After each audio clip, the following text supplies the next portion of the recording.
Yes, yes, yes. I want to welcome y'all to the You Wasn't Outside podcast on the Grown Folks Podcast Network. I'm one of your hosts, not doing the most normal ass Carl, a.k.a. Good Friend, a.k.a. Put You First, a.k.a. I Love You. To my front, I have my man at Just Lex. Because I don't know what you did right here, bro. We was good for a second. We was good. And then also to my front, I have my man Michael from, well, you go by Michael Flix, right?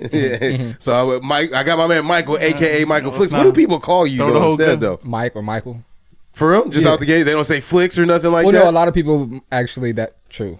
Yeah, because I was about to say, Flix sound kind of hard. A lot of people call me Flix these days. There we go. All right, I'm going to call you Flix, man. I like that. Look, Mike is cool, but I feel like, I owe you a paycheck when I call you Mike. That sound like a bug's life. What you want, that Flix? like something crazy. Go ahead. You can do your little tags on there. Go ahead. You try to hurry up and get to it. I see you. Behind. DJ Normal. There we go. There we go. Mix. So, Mike. Nama's Carter and Dick Lex. We've been on a run with podcasters over the last month, which has been dope, right? It's a bunch of people that can hold conversations.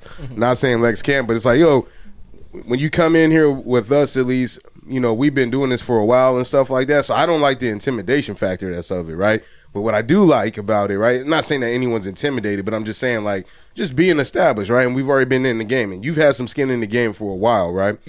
But do you notice the same thing with the people that you interview, is that prior to you, like, even starting, everyone kind of reserves themselves? Yes. Like, doesn't say a word at all. Can you give the background of what he do exactly before you start asking? I'm going to get into that. I just wanted to ask that question because that was how he came in. My bad.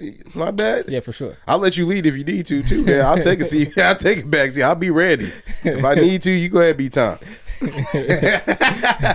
But you notice the same Absolutely. thing. Okay, Absolutely. I just wanted to double check on that. So what my man Lex is saying. So tell us a little bit about you, what you do, about your media company and everything, which is a lot, right?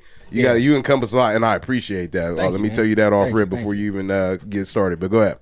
So like you said, I do a lot. I film high school basketball and football. Not so much football this season, but a lot of high school basketball. I film like the entire county, like all the teams, all the players. I also have a sports podcast that goes with that called On the Mic with Michael Flix, where it used to be for all the athletes, but it recently just transitioned into just a basketball show because I met a couple people that want to sponsor the show, actually. But they like, if it's only basketball, I'll sponsor, but if you have football and baseball, then we can't do it. You ran into the machine. Right. So I'm switching to a basketball show so I can get that money. Yeah. Yeah, for sure. And then I have another podcast similar to this show, to you guys' podcast, called the Ain't Got It Yet podcast. Oh, okay. Here we go. That's what's up. Dude, so I was telling him this, and you don't know this because, we talk very candidly in terms of like, hey, look, we trying to connect and get you in here. But how long have you been doing the basketball piece before I get into that? I've been doing that for 3 years now. 4 years ago, or maybe about 3 years ago, actually, around the same time that you had got started, I had told my cousin who does like a similar, like he does pods and stuff like that. And, they love talking about sports. But I was like, look, man, it's hard for you to break the market as a sports podcaster, and you never played professional sports, right? Yeah, you play some college sports and stuff like that, but it's like a lot of people want to hear from people that used to play, right? And I was like, a better pocket for you would be if you went around to different schools in San Diego. It's a lot of work, right? I ain't gonna say it's easy. I was like, but if you went to different schools, interview kids, because those communities want to hear about those kids. Absolutely. And I was like, you're going to always have a feeder in terms of content, right? A senior graduates, you highlight them. Here comes a new incoming freshman in 2 years. He's going to blossom or whatever. And now you're sitting down talking to him. Absolutely. And so, he didn't have the energy to do it. So how do you make it work, though? Because you cover a lot of ground. In college, we got to a count of 120 high schools, right? That was probably about 10 years ago when we were... Wow. I went to Fresno State with a few guys from San Diego. We was chilling one night, and we just went through every high school in every region. And I know that number has probably gone up at least 100 schools since then. So how do you cover so much ground? Oh, well, first it started, I was just filming first. I was just filming the games first. So doing that, I was able to like get a lot of clients. Well, first just developing relationships first before getting clients. But I was able to develop relationships, get clients with, or create relationships with coaches and athletic directors, and also the players and their parents. Yeah. And so that way they call me like, yo, can you come film for us? So yeah, and I developed a relationship that way. And then when I started the show, a lot of the kids that I had already been filming, a lot of the coaches that I had already developed relationships with, I just invited them on the show. And so it made it easier that way. But so now, like, I guess to answer the question, I just go out and film as many games as I can, and any player or coach or anybody that I'm curious about or has a big game, I just invite them on the show. Oh, okay. Yeah, that's actually a pretty legit thing to do then. And the relationship part, though, that's the hard part, right? Mm-hmm. It's like, you like, especially coming out did you have any cosigns, like, going into those? Or you had to do that just straight raw, being around and hanging around? Sometimes you got to do that. I knew I was a coach before being a photographer. So so that helps. I knew I didn't know many. I was never a head coach on the varsity level. I was only an assistant.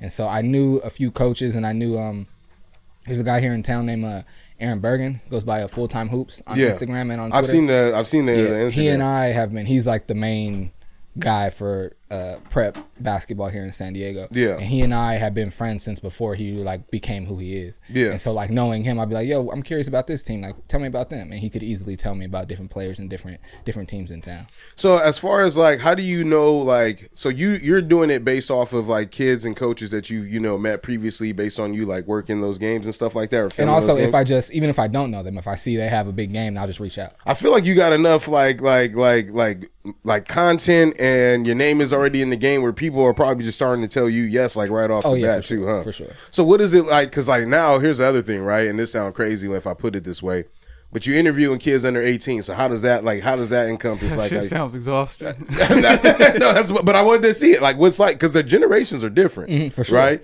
Like I know, like when you played versus when I played and he played and stuff like that. Kids and their outlook on sports and their attitudes and all the things that come like outside of it's a lot different. But how is it like interviewing or, you know, and even dealing with the parents, you know what I mean? Like what have you noticed? I haven't had to deal with many parents. I feel like I've approached it the right way, and the parents know who I am and what I'm about, and they trust. Like a lot of the kids, they show up without their parents. Yeah, most of the juniors, and that's crazy. The juniors and seniors, the ones that can drive. Right, they show up by themselves. I still go though. That's what's wild to me. But keep going. I think the parents are comfortable doing that because they've been seeing me for the last 3 to 4 years on these baselines, talking to the coaches, talking to the players.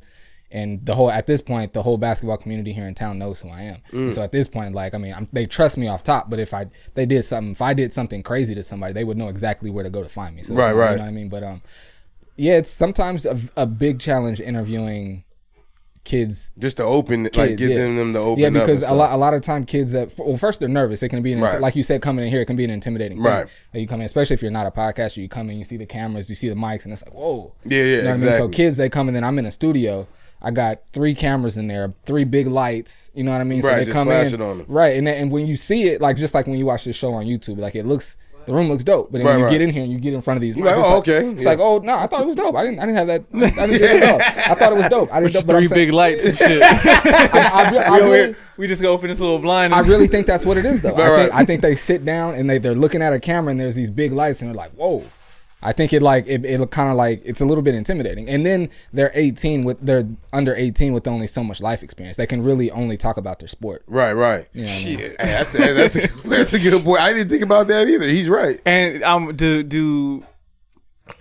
the interview? Can you tell the difference between like what part of town you're in, like who you're interviewing, like where they're coming from? Like the difference in values is what you're saying. No, not really so much because. Kids that are basketball players. Let me make sure my sponsors don't get upset. Yeah. Basketball players that are focused on. Oh, they watching? All right. They might be. Let me get my. We'll make sure we get our right voices on. Don't worry. We all good. Basketball players that are taking it serious at that time, they're pretty focused, and I don't want to say they're living the same life, but they're doing a lot of the same things. Like if you live in Southeast and you live in Carlsbad, you're experiencing different things, but if you're a dedicated basketball player, for the most part, you're going to school, going to practice, doing your homework, going to your workout, going home and doing it all over again. There's different things in the middle that are different depending on where you live, but a lot of these kids they're doing a lot of the same things, I would assume. Which league in basketball right now has the most powerhouse teams, in your opinion? Which league? Yeah. I always forget the names of the leagues, but it's definitely the open division. I don't know if you guys are familiar with. Are they North County teams above the 8? Or they're the best team in town this year is going to be Carlsbad, and they're a North County team. Wow. They're going to be head and shoulders above everybody. Shout out to Otay Ranch. What's up, Dave? Oh, that's right. You know what? We are at that age too, because a few like dudes that I know, you got Dave at Otay, then my man AJ Stanford, he's at Morris right now. He had been at Mount Miguel for a while. You know, it's crazy how like I'm removed from like high school sports in that regard. And matter of fact, my experience, I coached up in Fresno for like 3 years, baseball at least. But then like here, I have no connections. But like I don't necessarily care the politics, and I feel like each place that you go to is a little different. So I've seen how San Diego was run just as an athlete, and then I've seen how Fresno was run as a coach. And there's where you see the difference in culture and stuff like that. But anyway, back to you, right? What do you think, or has there been something that you've done that's been most impactful for a kid? Like an interview or something? I seen recently you had, I believe it was like a scout or something like that. Mm-hmm. That was up there. Have you got any kids, any looks or anything? What's your vision for what you have right now? Is it just a showcase? Well, I want to. My goal is to be the PPR of basketball here in San Diego. You guys familiar with Pat Pirskin Report? They're pretty much like the ESPN. They're like the ESPN of football here in San Diego. Right. Like they cover everything, every team, every sport, every player. So you're gonna need to grow. Yeah, for sure. You have to grow. Yeah. This year, I've been blessed. This year, I've been able to bring on 2 photographers to go cover the games that I'm not able to physically be at. So I'll be able to paid or not? Or are they with you with the vision? We can talk about camp. We can talk about. Yeah. That was my question. Is well, no, but they're gonna get some. They're not gonna be like. I don't have a payroll yet. I don't like. Well, the reason why they're gonna make money rocking with me for sure. And that's the thing, right? And I wasn't trying to get in that. Well, the reason what I was trying to get into is that sometimes, and we've been talking about this. We make jokes about it, but sometimes you got to do shit for free. Absolutely. You know what I mean? To be able to like see what's on the other side. Our biggest thing is like for a while, like I never did the video until maybe about a year ago, right? Mm-hmm. And we've had 100 episodes, but it picks up at like maybe like 125 or something like that and beyond. So we had 100 and something episodes that we didn't. I just wanted to make sure that we was putting out content, every week. So we at least potted, even if I didn't get a chance, because, life happens, man, between coaching, my daughter plays golf, my son plays baseball and stuff like that. Between all these things and making sure that my wife is good and everything, like it's hard to do all these things. So I had to find a way that was efficient so that I can do this and then go later. And he's along for the ride and he contributes too, right? So it's like, he's not getting paid for it. I'm not getting paid for it. But if something pops off, if we make ourselves a flagship staple here in San Diego, and I feel like some years is under our belt and we made some efforts, like we'll eventually get to that point, and it's about those opportunities presenting themselves. So my point was in asking you was like, hey, some people got to see the vision. And even if they hear this, it's like, look, what you're doing is smart. Mm-hmm. If KUSI was going to do that, they would have started doing that years ago. PPR has been around for a long time. They've only showcased football, right? Which is what I was telling my cousins. Like, they don't showcase volleyball. They don't showcase baseball. There's not a baseball radio or whatever. We're not a big baseball town or whatever. I don't even know what type of town we really are because San Diego's such a melting pot. Mm-hmm. But that was what I was getting at more than anything. I hear you. Before you had the other photographers, how did you choose what game to go to with so many games going on, like on the same day? Well, if I wasn't, for the past, I want to say 3 years, I've had a few schools book me for the entire season. And then I've had a couple of parents book me to cover their kid for a few games. And I've had coaches do the same. So if I'm booked, I film that game and I put that content up. But if I'm not booked, I try to choose something you don't usually film all the time. Something I don't usually go to. Yeah, I used to try to go to like the bigger games, but that's easy to do. And I want to cover everybody. I don't want to only like showcase the best teams. I want to showcase everyone. Right. No, that's definitely important. And if you did basketball, right, and that's where the bag was, do you still have an interest in doing other sports, or basketball is really what you wanted to focus on in the first place? I had an interest just because like I do media and I'm in sports photography already, so I was like, why not cover, and I love football, so it's like, why not cover football? And then I used to work for, well, not this season, but I worked for PPR, and I was already at the games, and so I was like, I can do something with this content as well. But if it wasn't, I thought about it when dude was like, if you want to do only basketball, I'm interested in doing something with you. I thought about it. I was like, do I really want to do that? And I was like, well, I mean, I haven't had a football or baseball player on the show in I don't know how long. Right. Everyone already thinks it's a basketball show anyway, so I wouldn't really. That's just for the show though. You can still film and stuff for the other sports. Yeah, and I still plan to do that. Like there's a baseball player at Patrick Henry that I'm going to be covering when baseball season starts. There's a couple of volleyball games that I'm going to be filming. And I plan to do interviews at those games as well. I just won't have them on the show. Yeah, because I only say that just because like that's how you'll really grow. Mm-hmm, yeah. And even with that, when you started talking, I started thinking like people have probably tried to hit you up and offer you jobs, but you probably just chose your brand over those things.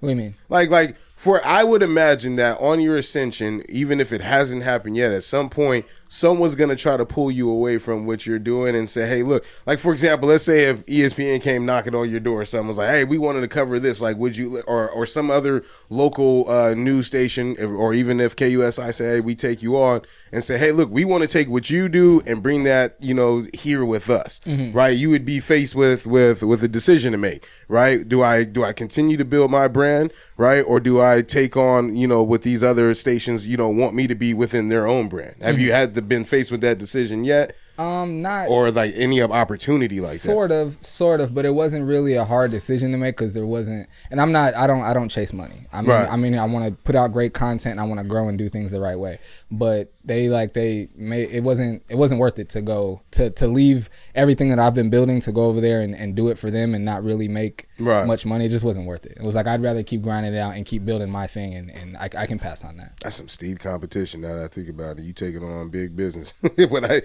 It's a scary thing, but it's also the exciting thing, right? And then I was also thinking, like, at the time when that came, it was like just to the point where I felt like not the whole everyone knew who I was, but enough people. Right. And I felt like it was like, yo, like Michael Flix and Flix Media Network is finally like becoming a name and like that people think about. Yeah. If I go and do this for whoever, it'll be Michael Flix now works for these, and my name is going to be attached to this. And I didn't know, like, say I do it for a year and now I step away, you're going to associate my name with who I was just working with. I didn't want that. What's the summer league called where they play up in LA? Drew League. Yeah. You got invited to that, or you participated in filming in that a while back? Yeah. So that was you capturing LeBron? Yeah, that was me. That's amazing. It was you know how hard it is to get, like that's like trying to get next to the Pope. You know what I mean? Like, you're not going to just fight him. I don't think, like, he even walks around with his phone in his pocket really all the time. You know what I mean? It's crazy. And I was supposed to work that day. I was supposed to work here in San Diego. Let someone say who. But I was supposed to, film a basketball tournament. And I canceled on him the year before. He just invited me out. He wasn't going to pay me. Right. I was still going to go out, just show some love. But then the year LeBron was at the Drew League the same day, he had just booked me, I want to say Wednesday. And then DeMar DeRozan tweeted out Friday night, was like, Debo X King James or whatever is going to be at the Drew League tomorrow. So okay, my friend who was already going to go, he's like, yo, you got to come, bro. Like, you got to bring that camera. You came. I was like, bro, I got work. He was like, bro, F work. LeBron is finna be here, bro. And so I called people I was supposed to work for. I was like, hey, bro, I can't make it. He was hot. Yeah, and I didn't tell him why. I was like, yo, it's a big opportunity for my career. I got to take this opportunity because he got a lot of looks and stuff like that too. And I didn't tell him who it was. And then once I posted the content, and then like I try to give him time to cool off. I hit him a couple weeks later. I was like, hey, bro, I'm sorry, but I had to go and do it. He's like, bro, when I saw what you went to go do, I wasn't even mad. Yeah, that's a big deal. When I saw that, I was like, yo, bro, take his craft seriously, man. That's hard to do, bro. Absolutely. Like, you make your full living off of this, or you got a 9 to 5 too? I make my full living off of this. Okay. Oh, for real? That's what's up, man. Yeah. I mean, I need more coming in for sure. But I don't work a 9 to 5 now. But you took a leap into it. Yeah, man.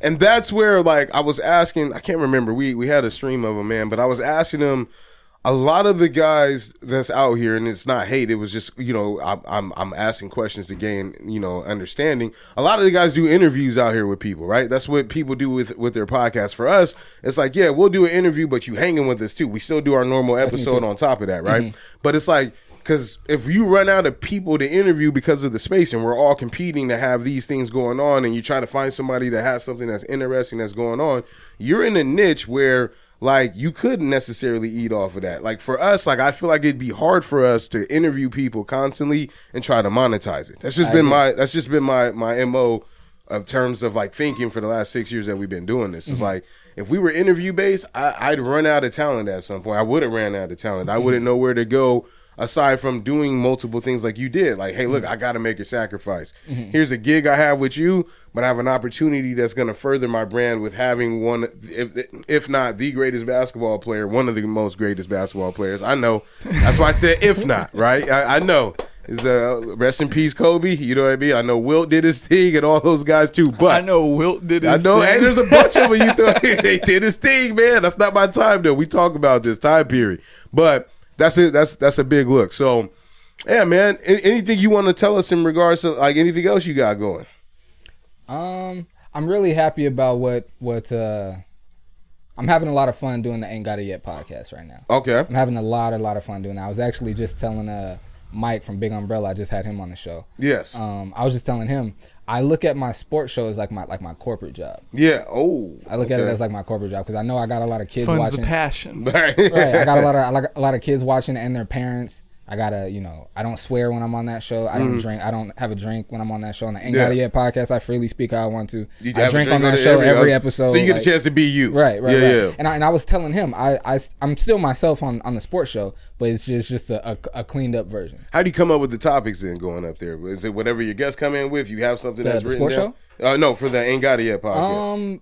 I try to take like stuff that happens in like society, and pull from like create a topic off of that. Like I don't want to like the Alabama boat brawl. Like we talked about it, but like we kind of like segued into like, do you remember your first fight as a kid, or do you remember the worst time you've ever been beaten up? Right. We didn't like the whole world's talking about that, so we don't want to talk about it with the whole world. You know what I mean? I try to on the Ain't Got It Yet podcast. I try to make it. I try as best I can to make those episodes evergreen. So it's like if you come back to it a year and a half from now, you could still watch and it could still be valuable. Whereas if I'm talking about the boat brawl, it's like I already heard about the boat brawl a year ago. I don't want to watch it again.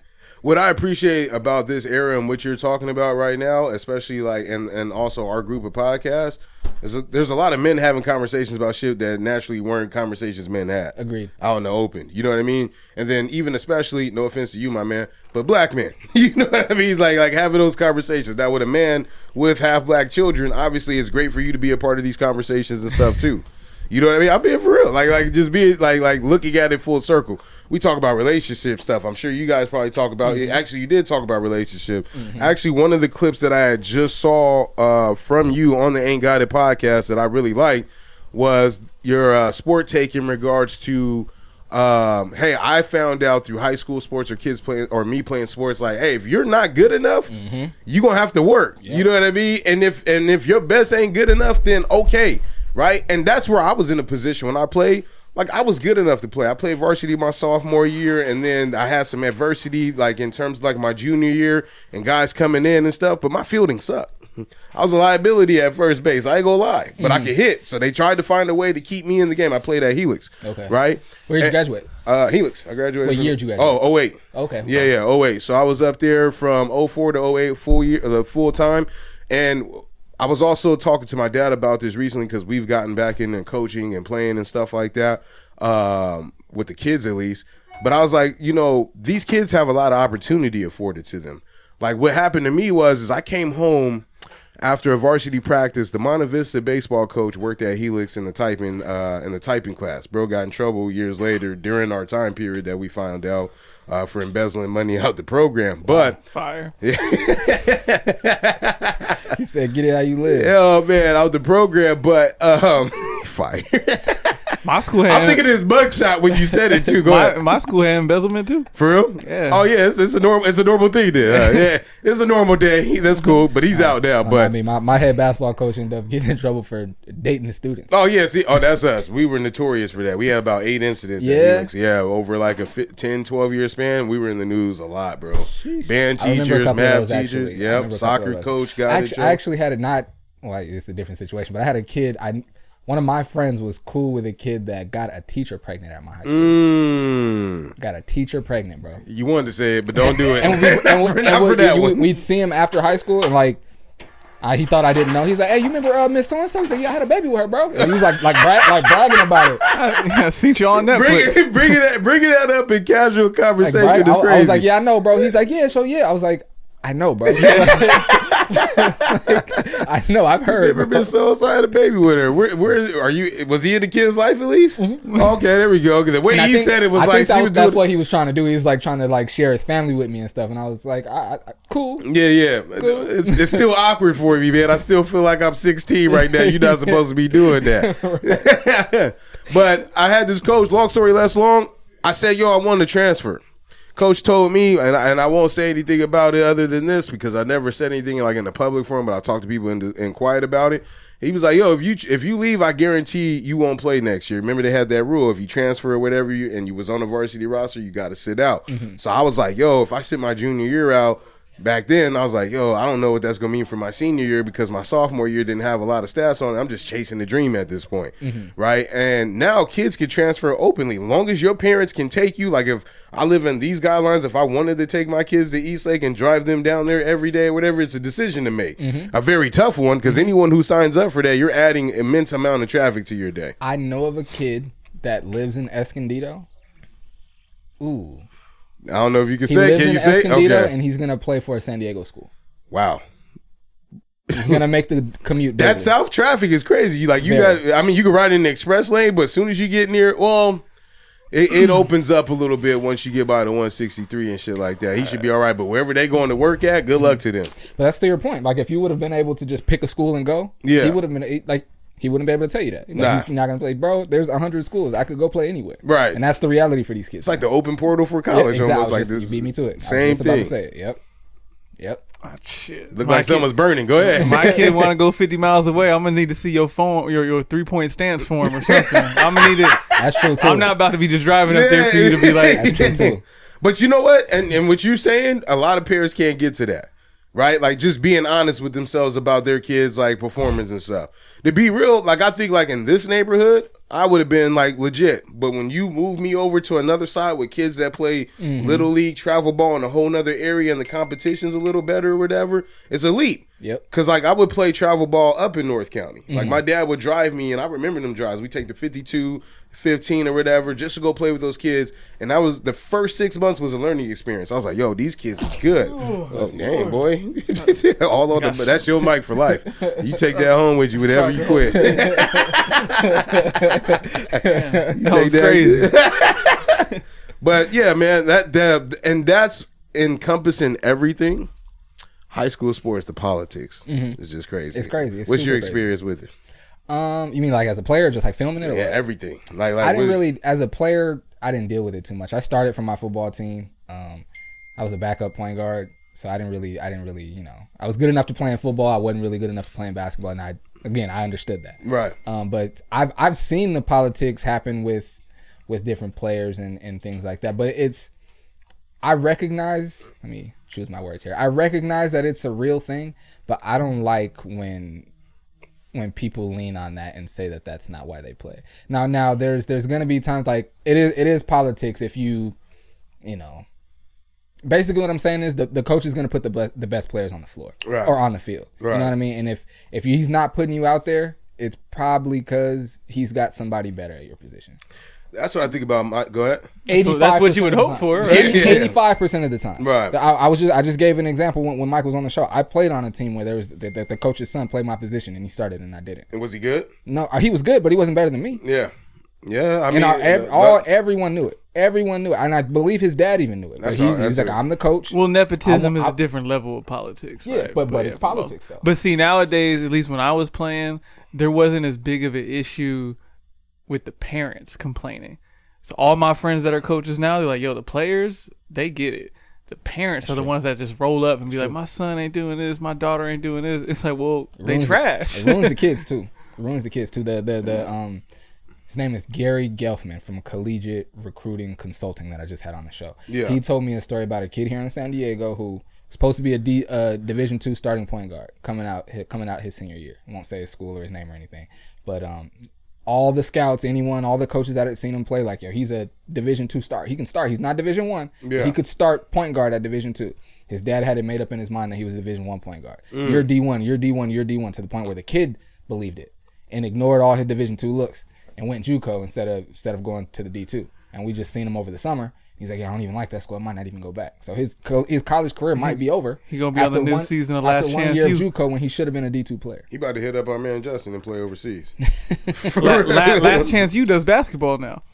I love that show. Yeah. But you talking about the JC one? Yeah. Yeah. I love that show. JUCO is actually important. It's full of kids that didn't have grades but had the talent. And in California, it's not full of kids; it's full of men. Yeah. The JUCO basketball teams in California are full of men. Fam. Ex-military that might got a couple kids that they not taking it off no 18-year-old that just came out of high school. All right. When I was younger, I don't know if it's the case anymore, but when I was younger, at least basketball wise, like Southwestern was deep. as far as JUCO, but I was like, they like 30 years old. Yeah, Yeah. I ain't about to be playing with them.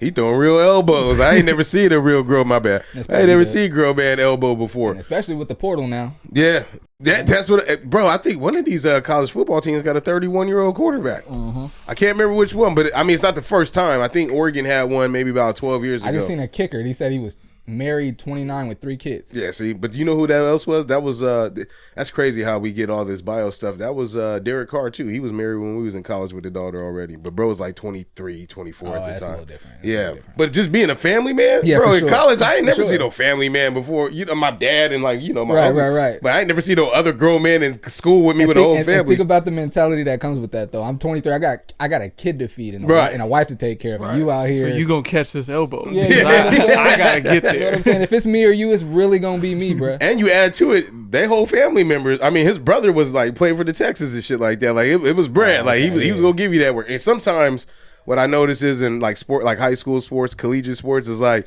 sometimes the little brother is not really that much better. You know what I mean? But in this case, for this family and the Mannings, right, little brother, you know, they doing all right for themselves, right? But it don't normally happen that way. True. Very So. true.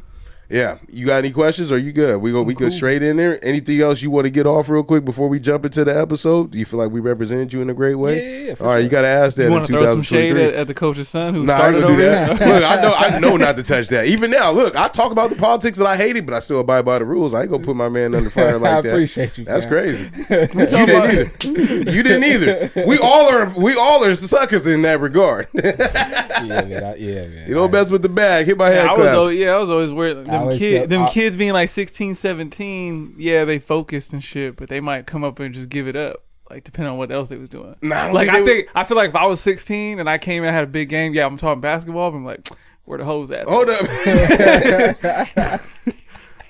They be. You know what? Okay, hold up. We're not jumping in yet because I remember what I was gonna say. You was talking about the old dude and the coach and his son and everything, but I was always thinking about it from the other perspective too. Imagine you went to San Ysidro High School, right, 5 years ago, right, and you was like, or you was on your way to go there, right? Let me make sure I get my timelines right.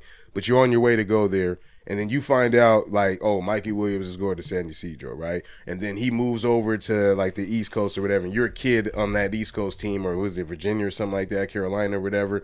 And you find out that this, this D1 basketball player is coming over here, or, like, he's really good in California. He's coming to take your spot. And it's like, bro, that kid was probably grinding all summer or whatever. And now by happenstance, that's the problem with the portals, right? By happenstance, because someone is able to move freely around like that, right? They just take over your position like that. That's the way of the world, man. I don't feel like I remember stories like that all the time. Well, though, yeah, when we because the was coming portal up. wasn't really a thing like that until And recently. that could happen. That could have happened in any time. Like typically, a kid that good, their parents are gonna make sure he's in this environment and stay here to stay on the trajectory that he's on. Yeah. But that could happen at any time. Like That's people true. move across country, and that could have happened at any time. I never seen it like that. Like these kids is moving like crazy. Oh now. yeah. After Mikey's freshman year, before he went to North Carolina, I believe it was, before he left, there was a kid from LA moved to San Diego, was going to play with him. Another kid from Arizona, if I'm not, like 3 kids that Like want parents to- are moving. yeah, they over there trying to want create from San super Diego. teams and Yeah, shit. exactly. But when you see that, when you're like, yo, my kid isn't that good, but my kid is a standout in this state. Yeah. If we go to California and play with him, we'll be the best team out there. We're going, and that guarantees my son goes to college. I wonder what these parents be doing. Shit. I always wonder that. I wonder what they like the pickup. I can't just pick up and move, right? I got family, kids, and all this other I shit. need to see your 3-point stance. For real. I rock with that all day. So if little man line up all right, you would consider moving? I work remote. I can To that point, my little cousin Stephen, he played. He was an All-American football player for Vista High School. He played at Cal Berkeley. Went to the NFL, played a couple years. But No, that's what's up. He's coaching now. But when he was in 8th grade, he had a friend, and he was when you're that good, you stand out at every sport. Right. And he had a friend that played, but he wasn't a standout like that. And this is his friend hadn't played football yet. He had only played basketball with my cousin. Yeah. He goes and tells his dad, he's like, "Hey, I want to play basketball. I want to play football with Stephen." His dad looked him in the eye and said, "I'm not about to let you waste your time or my money trying to play football. You're not playing." And he didn't let his son play because he's like, "I know you're not going to be good." That's what that, and you're bringing up something that it just sparked in me right now was the 2-sport athletes. Are they still common?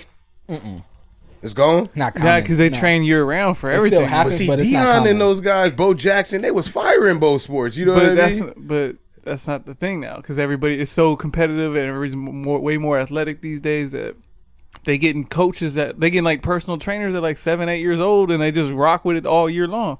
That's why you seeing all these injuries, because you're training so hard all year long. Agreed. These ACLs is going to tear at least once during your career. From everyone I've spoken to, they tell me Mikey Williams was all world at football. Like, he told me, like, if he would have chosen football, it would have been the same story. Where did he play? Running back? Yeah, he played running back and quarterback.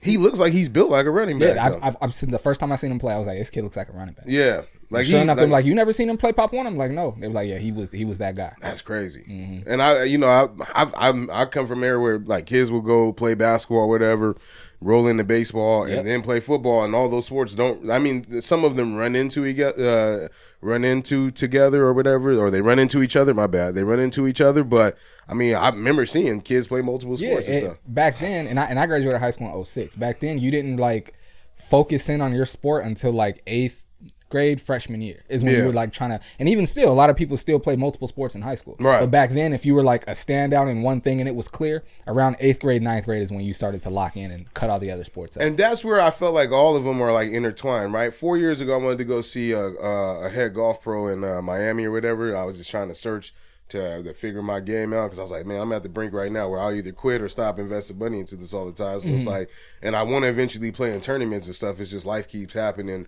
at times where I could practice. Long story less long though, he wanted his kids to play multiple different sports, even though he was a head pro, and was like, yo, like I want them to be good in golf and stuff, but they build muscle mass in other sports, right? And so, and I think about sports like baseball and shit like that. When I play, like we lift weights and stuff, but it was like very minimal. It's not a lot of cardio in baseball. You can look at some of these guys that's playing. We can see. Yeah, I mean, all right. Not a lot of cardio in golf either, right? It's a lot of walking though.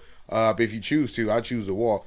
But, you know, like other sports, I feel like it makes you well-rounded, right? It gives you an opportunity to learn something different, you know, bond with other different teammates and stuff like that. I feel like we've lost that by this competitive edge that we seemingly, you know, fight for. Like travel sports to me is BS. Really? Yeah. It's a money grab. When I played, and probably around the time when you played or whatever, people only had enough money to pay for tournaments. Yeah. It wasn't that coaches were making coaches or team owners were making $200-300 extra off of each kid. Like some people, there's a team over here. My dad was telling me that, you know, old boy was charging them $600 a kid. And I said, that's absurd. That's crazy, even for this zip code. This zip code, nobody has an excess of $600 to spend on their kid. And this dude never played pro sports or nothing in his life. The coach? Yeah. Yes. And wanted me and my dad to coach. Like, no, you look, I've never played pro sports or nothing, but I've coached at a high school level. We won CIF in 2012. You know, that's what gets me in the door of like people being like, oh, I want you to work with my kid. I just don't do it because I don't feel like it's worth it at that point. But a lot of these things are money grabs because I think in basketball, you can correct me if I'm wrong, is the same as baseball where like you can showcase your talent and stuff like that by participating in like tournaments outside of your regular league to get exposure and stuff like that and showcases, right? How would you say, if I was a kid, 8th grade, and I wanted to get looked at or whatever, how should I spend my next 4 years? You got to play club. Yeah, high school is just kind of like extra shit. The Right. club sports is what's getting you looks nowadays. But at what age do you guys think that club is like it's mandatory, like you have to play club to be able to move forward? As soon as like, you can get there. Basketball, you want to start playing club no later than, I'd say, 7th grade, bro. As early as what, too, then? So we got the end of the spectrum. What's the beginning of the spectrum? How early? As early as you can do it? Yeah, if you, like, what do you mean? Like, I don't understand. So like say like you said no later than 7th grade, but then do you feel like a 6-year-old should be going out playing club basketball instead of playing for their local rec? No. I think if the goal is to go to college, if that, most people that play club, that play travel ball, they want to get free college. Right. If that's the goal, then yeah, you should start training as soon as possible. That doesn't mean you have to play club. Right. But yeah, you should start training as soon as possible. Right, sure. right. And I don't mean like, you know, still live a normal life, but, you know, go to the park, get some reps in, shoot some jump shots. Yeah, you should. If you want to go free college, because it's hard. It's hard to do. Absolutely. In basketball, yes. Yeah. There's only 12 spots, 15 spots max per team. Right. You know what I mean? It's not like football where there's 70 kids out there. You know what I mean? There's only so many spots. If you want free college, you got to start training as soon as possible. That doesn't mean you have to play club though. But I would say start playing club no later than 7th grade. And okay, so that's what you would say, no later. And then what I tell, like what I told my dad, at least what we're gonna do with my son and everything, like if he continues to want to play, is that we'll start around when he's 10 years old, right? Because I feel like now there's a lot of games being played, not a lot of fundamentals, right? Like especially in baseball, basketball, whatever, right? Like it's just games and matchups and these kids, and it's like, yo, where do these kids find the time to actually get better if you're playing games all the time? I agree. And then there's a lot of dads that coach travel league teams and stuff like that. I don't know about basketball, but I know in baseball there's a lot of dads that do, and there's nothing wrong with that, right? But these kids aren't learning the fundamentals and aren't taking the time, right? My dad didn't have the information when I was growing up as a kid. He spent a lot of money on like training and stuff. I've trained with Adrian Gonzalez. I've met Dave Winfield and all these guys, Randy Jones. They've all, growing up, they've all showed me a little something. And I take that knowledge I got for them and I give it to kids for free. Right. But at the same time, what I noticed when I played travel ball was it's a lot of dads doing it. We're playing these tournaments on Sundays. You get to the championship game. It's only us and those other teams. At that age group, there's no scouts in the stands really, at that time. And like I said, it could be different. But I feel like, a lot of those things you can wait for. You can play for your local, area if you invest the time in practice and do, practice your jump shot 4 or 5 times a day. 4 or 5 times a week or whatever for an hour or whatever. Work on free throws, all the other intangibles if you have it. And then when you're at an age where you can display all those things that you worked on, then that would be better. That's just my thought process on it. I agree. But I just feel like a lot of these parents start taking it serious at like 6. Yeah, that's too soon. 7. I don't think kids should be. There shouldn't be this many games. They shouldn't be playing 4 games on Friday and then another 3 to 4 games on Saturday at an out of town tournament. Like, that's crazy, bro. I don't think, granted, their bodies can take it, but over time they can't. I think there should be no more than 2 games a day. I agree. No more. And that should only be back-to-back days. They shouldn't be going Friday, Saturday, Sunday. Right. It should be Friday, Saturday, or Saturday, Sunday with only 2 games per day. Yeah, that's too much playing, bro. Just to that's showcase. Why, like he said, that's why their bodies are breaking down. Yeah. They don't need that many games for these colleges to come see them. And even at those higher levels that you talk about, they don't play that many games. They don't. How many games do you play a week in college as a basketball? Maybe 2. And then NBA is what, 3? Yeah, 3. It's all, they try to keep it semi-consistent throughout the whole. It's like 2 or 3 a week, depending on. And even in the pros, they only doing that because it's entertainment. Like, they got to put this on TV to make their money. Right, like right. You know what I mean? They ain't got nothing to do with the players and their bodies. That's about money. Yeah, absolutely. Yeah, just like you're right. It has to do with and then getting televised games, having people come to the concessions, buying gear and stuff like that. Just think about when we were younger. I remember it was like, it was like 2 nights a week, bro. I mean, yeah, I've always been a Laker fan, so the Lakers would play on Sundays. It was either 7:30 or like 12:30 in the afternoon. But other than that, it was like a Tuesday and Thursday. Yeah. Tuesday, Friday, Sunday. That was. I remember like the little jingles, like the NBA is in the house on TNT. It was like Tuesday, Wednesday. It was like 2 nights a week. Yeah. It wasn't like every night. There's a game every night now. Yeah, that's crazy. But that's what the demand is. So you got to meet it. And I'm sure these players ain't tripping. The money's going up every year with these TV deals. Absolutely. So, they have no choice but to do it. Yeah, Thank you, Dr. Buss. Right. Still heard about that, man. Did we talk about that? They canceled Winning Time, man. I'm sick about that. Yeah, it just got good, too. It just got really good, I'd say. I thought there was more people watching it. Everyone I talked to watched it at least. I guess that was the only demographic that they had. They didn't do a lot of promo for it. And then with the writer's strike. It's a black director? No. Okay. I knew early on. It's a mixed bag. Yeah? Yeah. That might explain it. Yeah, for real. I believe in what Vince said on that one pod. Go ahead, though. I forgot what I was about to say. That's all good. Hit my hand claps in. We'll jump into it. Listen, if you enjoy Mike, we are not a sports podcast, and we're going to talk about some wild shit, so you might want to. I was honestly, about 10 minutes ago, I was going to tell y'all, but we ain't got to talk. No. Okay. We was definitely going to get to a couple shows. People get to know you. I did the Random Goal podcast a while back, and they like the whole show was about sports, which is cool. I'll talk sports all day, but I wanted something like, fam, I do a lot more than Hell no, we ain't going to do that. We going to display your whole talents. Let's do it. All right, random shit to fill in time. These grandmothers getting younger. Yes. Oh, I'm ready for this. These grandmothers is getting younger, right? Mm-hmm. And I'm from an era like from an era where, you know, we get dropped off at school and everything. Grandma used to take me all the time. My grandmother was of normal age of like what I saw grandmothers to be at that time.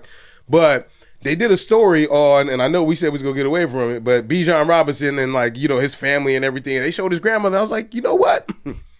She probably in her late 50s, you know, maybe mid 50s or Legs whatever. like a gazelle. But he's like, you know, a 25-year-old kid. So I was like, yo, he's young relatively. So for her to be like in her late 50s or Who is whatever. this guy you're talking about? He's He's a running back for He's a for the rookie. Falcons. But I'm just using that as an example, right? He's a rookie. But like these grandmothers, yo, they getting young, they definitely getting younger. They're still out in the clubs. Yeah, Right? I remember leaving clubs and being like, yo, like that's my grandmother. You be at Aero 94? I've been there. I know.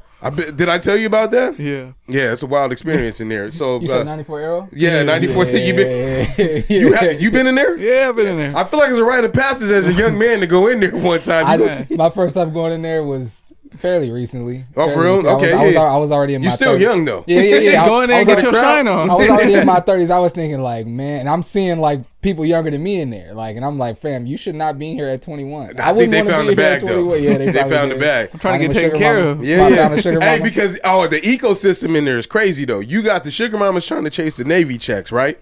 And then you got the young dudes that the sugar mama's above them. So it's like I need me one of those in the first place. So the whole thing in there is wild. I'm just looking to get taught a few things. That's real, bro. Yo, That's real, bro. I seen linen suits. Brothers wearing their braided belts to their belly button, whole shirt tucked in. It's crazy out here. And then you got the women.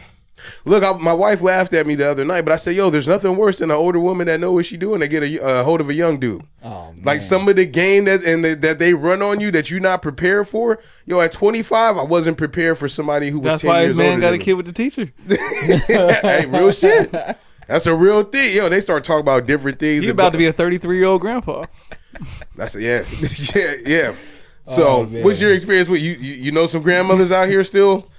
Look, some grandmothers got OnlyFans accounts too. I'm newly single. I've run into a couple of young grandmothers for sure. Actually, she's not a grandma, but I met a girl really pretty. She's gorgeous, actually. Met a girl. I'm 30. I'll be 35 in 2 months. All right. She's 40. She was like, I was telling her, I was like, yeah, I got a 7-year-old and a 3-year-old. She was like, oh no, I don't know if we can hang out. That's what she said I to was you. like, why? I was like, well, I'm too young. Because I'm done. I was like, you 40. I'm only 5 years younger. What you talking about? She was like, nah, my daughter's 22 already. Oh, you got like damn. you got like babies. She iced you out like so that. when you said that, like she could easily be a grandma right now. She's Right. 40. You know what I mean? So we the same age. And your birthday's in November? Yep. Yeah, so I'm going to be 35 in November. The youngest grandma I ever knew, not that I was like showing interest in anything. I was just like, damn, they make them that. It was like 36. Wow. That's crazy. What day is your birthday? The 14th. Okay, mine's the 7th. Oh shoot! I might as well plan a dinner party together. Now speaking of that, I do a kickball game every year on my birthday, man. Y'all should come out. Oh, he would love that. An opportunity to see me do some athletic prowess. Yeah, man. Kickball is tough, though, because my toes is weak. Get you some steel toes. You all right? Yo, I playing kickball and steel toes is crazy. I got to caution y'all before y'all come. It's very competitive. Oh, that shit. You talking to the most competitive dudes here. We compete all the time about stupid shit. I was one of them dudes that like every year on my birthday, I would like plan something to try to do something, and I felt like not enough people would take to it, and I would be like, at my birthday, I'd be like disappointed. Like, man, what the hell is going on, bro? So I was like, you know what? I'm going to dial it back. So I'm like, how can I have some fun with all my people, but easily they could come to? I was like, you know what? I'm going to do a kickball game. And that was 5 years ago. And I've been doing it for the past 4 years. This will be the 5th one. That's dope. We're doing a kickball game on my birthday. And me and my brother, my older brother, are the captains. And so you know how that goes. You guys pick them up and everything. You know, and I thought about that too when you said that, because y'all are affected by the same thing I'm affected by. Y'all got like around holiday season birthdays. Mm-hmm.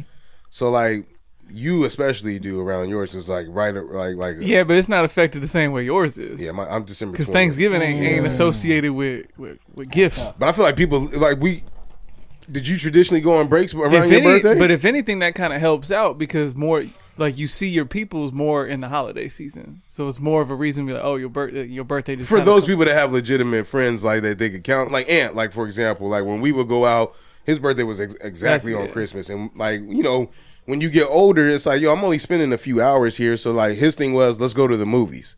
So like we, you know, a few years in a row, like we would go to the movies on his birthday on Christmas. I was like, oh, this is dope. Mm-hmm. You know, outside of spending time with your family, because all my people is here, so we didn't have to travel. So I always looked at it as a good thing because I'm like my birthday, and then Thanksgiving. Like I'm getting a whole bunch of new stuff and a whole bunch of gifts and money, and then Thanksgiving, and then a month later I get to get a whole bunch of money and gifts and stuff again for Christmas. Exactly. So I always looked at it as a good thing. You still within that month. But I've had friends that have had birthdays close to Christmas, and they've always told me like, bro, I always got like 1 or 2 gifts for my birthday, and then got everything for Christmas. Right. When for me, I got a bunch of gifts for my birthday, and then got a bunch of gifts on Christmas too. Yeah. So, my mom can't hold. Go ahead. I'm hating. Why? You didn't get that? Well, he's a whole bunch here, a whole bunch there. A little bit, a lot of it. Nah, me, not so much. You know, hey, I got you for you. I don't want to say a whole bunch. The same amount of gifts that I got for my birthday, I would get that maybe 1 or 2 more on Christmas. Yeah, she was. My parents wasn't balling. We was moderate. Yeah, let me not tell you. I came from humble beginnings, so make sure you know that. Sure. These. All right, here's what I had down written verbatim. These motherfuckers don't want to go back to work. True. And you fit the mold, but you know what? Let's play the game. Let's do it. Lex, welcome to my office. You know I'm your boss. I need you to start coming in every day between 8 and 5. You see the privilege? Right We're playing the role play. Oh, you mean like I need you to like come go back into the office? They don't want to go back into the office. They don't even want to work either. Right? Like post-COVID, like I've noticed there's a specific laziness about people that is unmatched that I've never seen previously before. They don't want to go back to work. It's real. So I'm asking you as your boss, I need you to come in between 8 and 5. Make sure you in here and you clocking out. Let me check my mortgage statement real quick. All right, I'll be there. But yeah, I mean, that's the only thing. It's real. So I was gone, you know, like everyone else was. But then, you know, we got impacted. A lot of places are understaffed, hospitals and stuff like that. I don't say where I work at, but we're understaffed and shit like that. I think you were understaffed too, right? That's why they did some hiring and stuff like that in your positions. Yeah, we've been understaffed. And so like a lot of people, but the people that are currently there, like they want to stay working at home. And it's like, bro, I've learned that people are not productive. Some people like watching TV and stuff like that, but they work. They do it at the office on their phone. And I ain't saying nothing except for now, right? But like I ain't saying nothing, but it's like, yo, your productivity is trash, right? And I've just noticed that there's a newfound of laziness of people who do not want to physically go in and work somewhere anymore now, and I don't know why. Well, it's kind of like when you do like some lifestyle creep and you start getting used to some new shit, you don't want to regress and go back. Yeah. So working from home is like a privilege. It's like an extra, like, oh, I ain't got to worry about this commute. I can wake up. I can knock out a little laundry. I can do the dishes. I can be way more efficient with my time, assuming I'm still productive at work. So like for me, I'm over here like, man, how did I get all this shit done when I was in a car for an hour and a half a day? And I still feel like I'm behind on everything. So, no, I ain't trying to go back into a car commute, especially when I live further south than I ever have.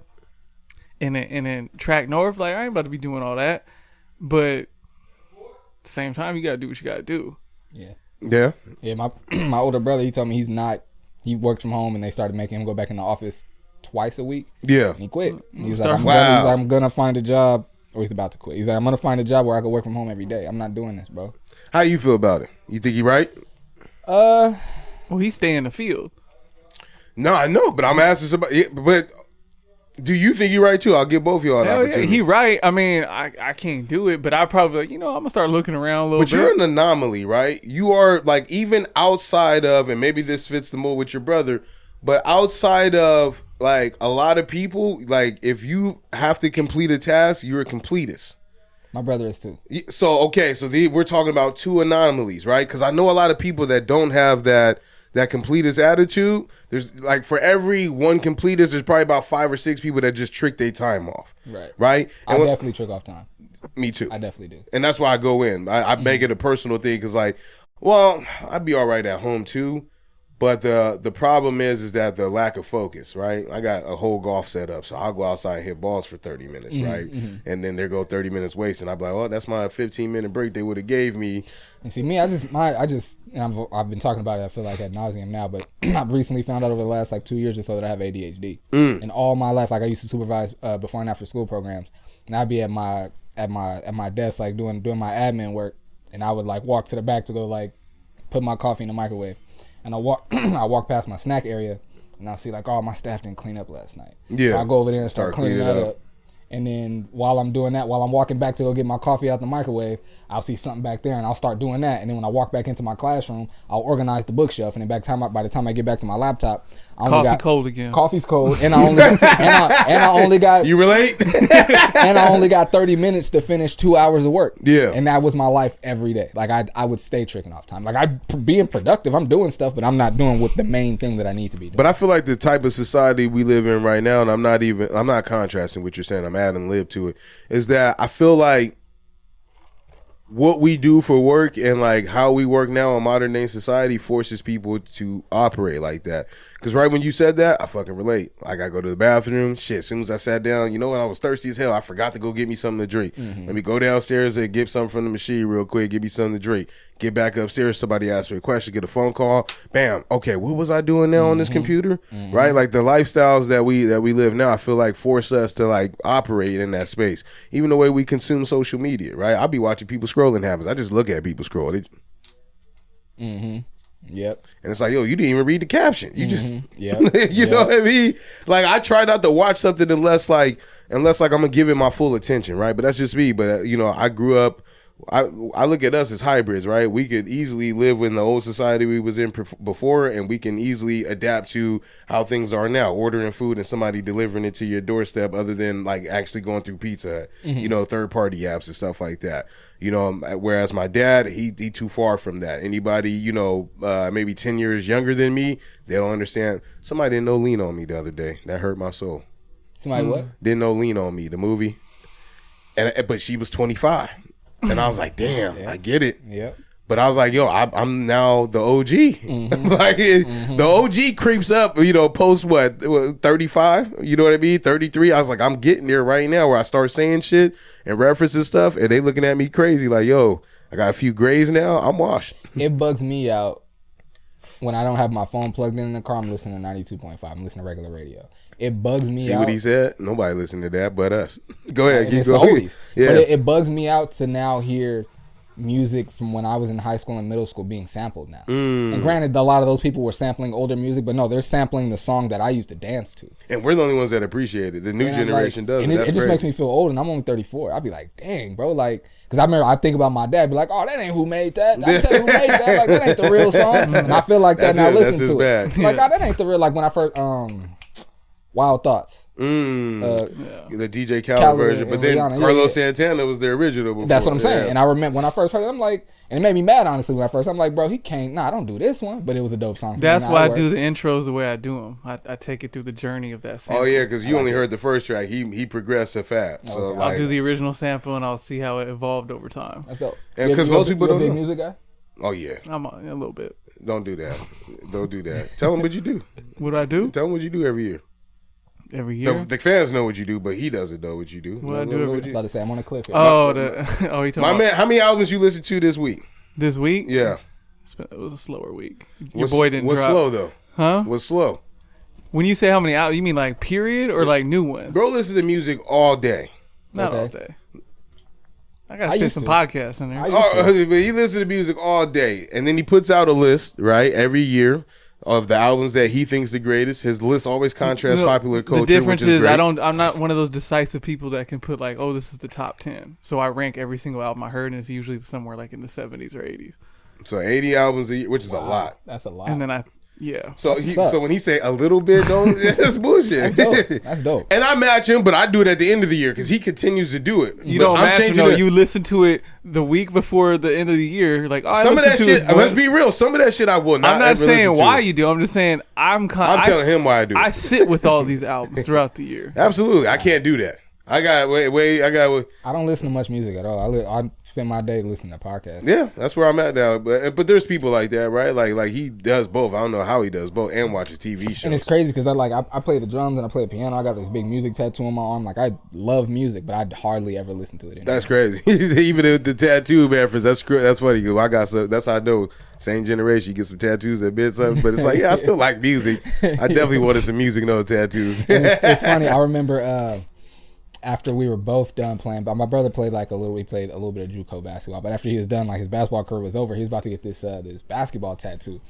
And I was telling him, I was like, Afterwards, I was like, bro, like R.I.P. I was like, don't do that, bro. He was like, why not? I'm like, basketball isn't like a big part of your life like that for you to get a basketball tattoo. And here I am sitting there with this big old music tattoo, and I don't play the drums. Did he get the basketball tattoo? You say R.I.P. Spalding? Did he? R.I.P. Spalding. I think he did. He's got a tattoo on each shoulder. I think one is a basketball tat. I mean, if he still watches it, I mean. Oh yeah, he's still If he still watches, you got to find some type of He's linkage. actually one of the top women's coaches in San Diego County, actually, for high school. Oh, that's what's up. Okay, then he need the basketball tat. Yeah, That's exactly, cool. Hey, exactly. you just need to start singing in the I was shower about to again say, and validate yourself. Yeah, real shit. You Old can man joke. go drum out at church. Oh, damn, you continue it. Come on, let's Church go, over. dads. Dad joke city right there. Everybody needs a drummer. Amen. Last one I got. How will you approach your kids about sex?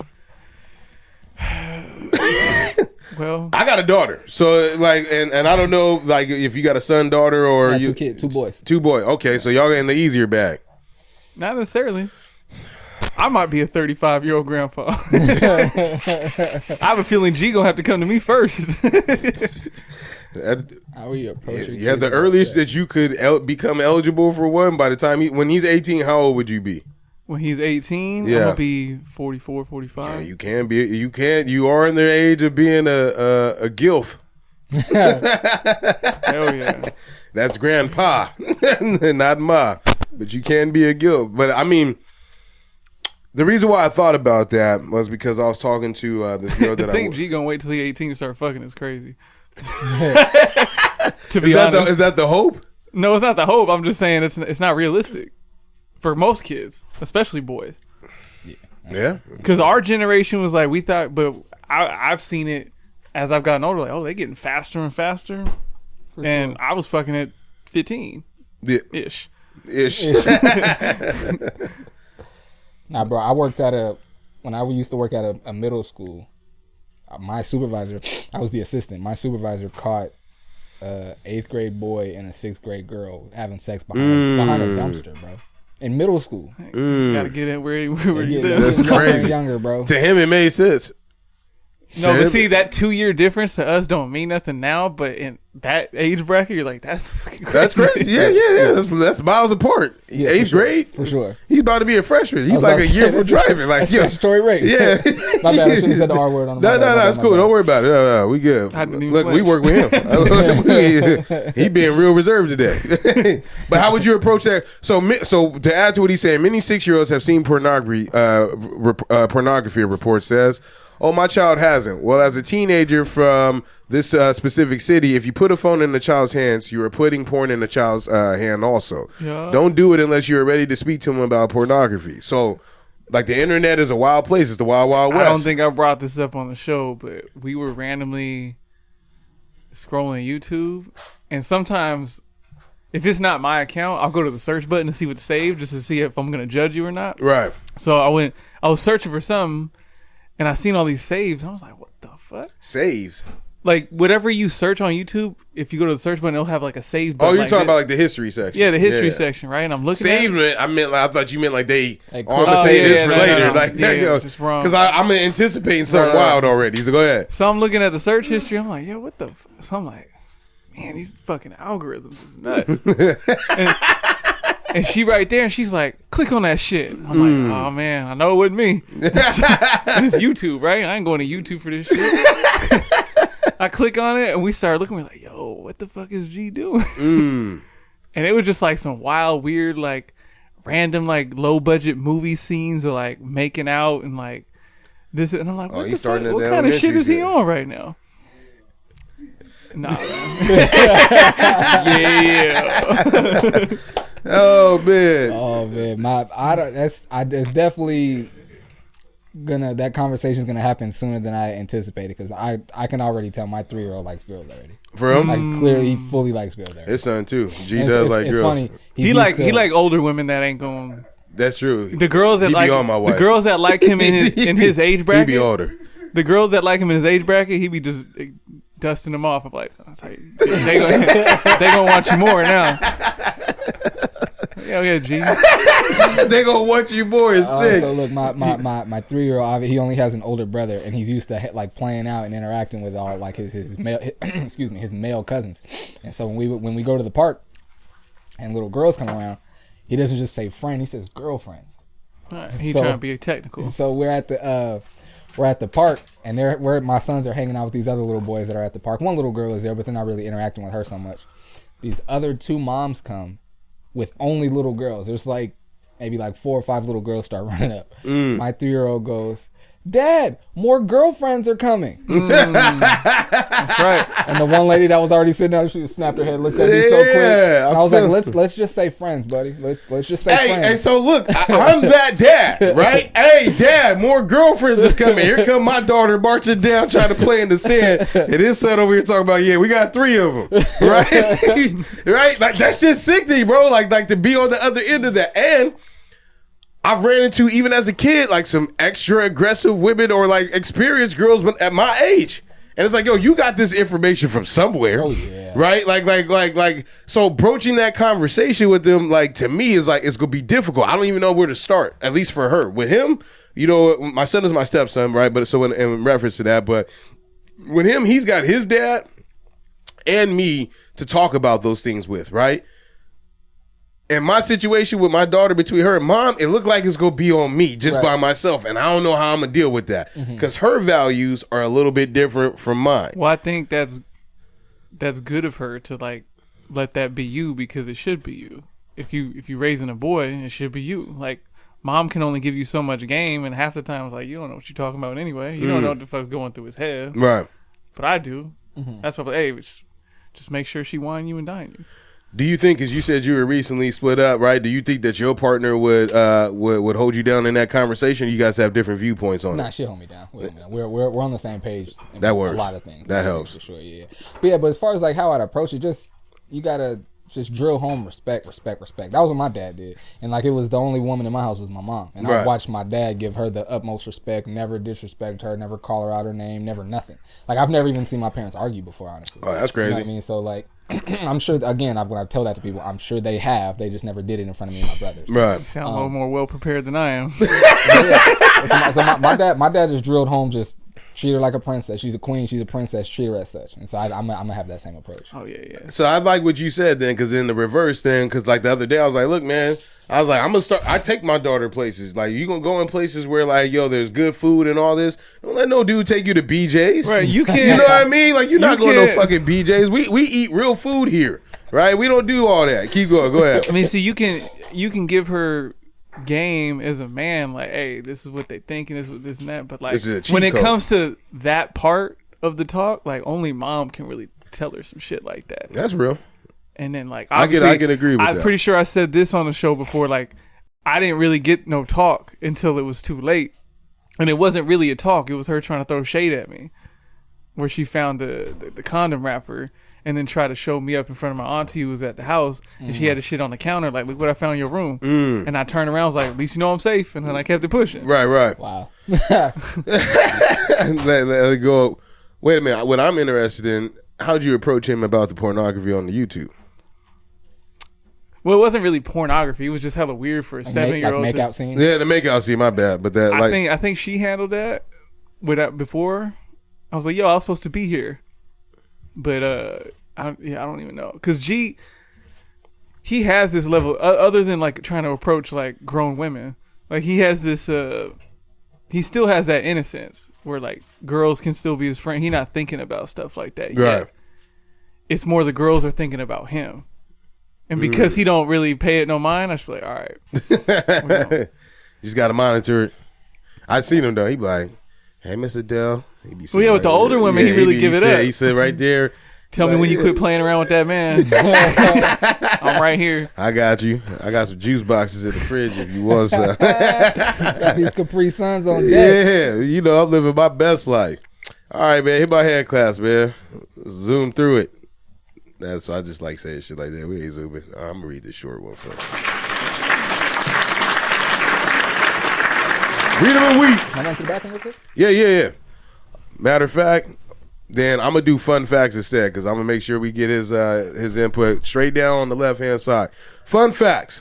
Let's get to it. I gotta go to it. Did you listen to that Diddy album? I did not. You plan on it? I'll probably run through it real quick. I just wanted to double check and make sure you're still in your R&B bag. In the United States, each person owns an average of 7 pairs of blue jeans. That's one for every day of the week. Now, it's a lot of white Midwesterners. Yeah. That ain't a California thing. That's definitely not. I was thinking about that. And you still wear jean shorts? Jean shorts? Yeah. Oh, I haven't worn no jorts in a. Yeah, even though I try to keep clothes as long as possible. It's been probably since high school. Yeah, I can't do the jean shorts, bro. I don't even own. So when I read this, I don't even wear jeans anymore. I thought jeans weren't even popular like that anymore. I don't think so. Like what are they? Or khakis? What is that material on those pants? Like, are you talking to the wrong one? I don't know. It's cotton pants, whatever. That's what I wear, bro. I don't wear jeans. Jeans is like they're not thigh friendly. Okay. Management. Cold showers have more mental health benefits than hot or warm showers. I was just talking about this. These include he put the phone down and everything. These include improving circulation, stimulating weight loss, and easing depression. So what were you talking about in regards to the cold showers? Aging process. Oh, yeah. No, because I always looked at you look good at your age though, real shit. Like most white people be done by 28. To be fair, I don't take cold showers, but I try to take it as cold as possible when possible because I looked at people like Pharrell or Nas where I'm like, yo, y'all been looking 18 for a long time. Right. And then one of the things when I met Nas, one of the things I asked him, I was like, I probably only got one question. Only got one question to ask him. So what am I gonna do? And I was like, yo, man, why you still look 18? You always got a cup of yak in your hand and all that, right. A cigar and shit. Just and live it. First thing he said was, well, black don't crack. And then I put my arm around my wife and I said, well, yeah. And then he said, and cold showers. And I was like, I heard Pharrell say the same shit. And Pharrell just started looking old. But how cold we talking? Like, well, one the of colder those? The better. I mean, either way, so you can make it past because look to me. I don't get that cold. Like I'm like a notch away from warm. I think that's cold. But are you closer to the C than the H? Nah, I'm probably where you at, like a notch away from warm. Yeah. I'm trying, but and that's only a summertime thing. Because once the winter hit, like nah. I ain't taking no cold shower. Thank you. I wash my face with cold water. That that wakes you up. Yeah, no. That's like what you like to keep your skin youthful or whatever. Yeah, you say. Yeah, but see, wash your face with cold what water. his fun fact was while he was gone was like that's the benefit I saw from a cold shower. But he talking about depression. It helps with depression, stimulating weight loss, improving circulation. Loss. Well, yeah, the reason it stimulates weight loss is because you burn more calories when your body's shivering. Yeah. I would assume that's what they mean. Yeah, you have to burn. Yeah. Because your skin is an organ, it moves and all that, but it burns calories. You're right. I was thinking about getting when you said that. Damn, I'm getting washed. I was thinking about getting like a little bike set for my desk. You know they have the little pedal thing. Yeah, I'm on that shit. I'm about to get a walking treadmill. You got look. And that's how I know our generation do shit, make it a little cooler. But like, I want the cool shit from Amazon that I saw on there. But I was like, yo, that'd be dope. Cause like, I don't know. I just enjoy working out. I enjoy moving. As big as I am or whatever, I eat so that I eat and I work out so that I can continue to eat the way that I like to eat, and not be over the top. You know what I mean? But like, I love like sweating, like competition and shit like that, like working out and shit. Like that's my thing. So it's like, even like I'm not feeding that part of myself 40 hours a week at my desk job. I just signed up for a half marathon.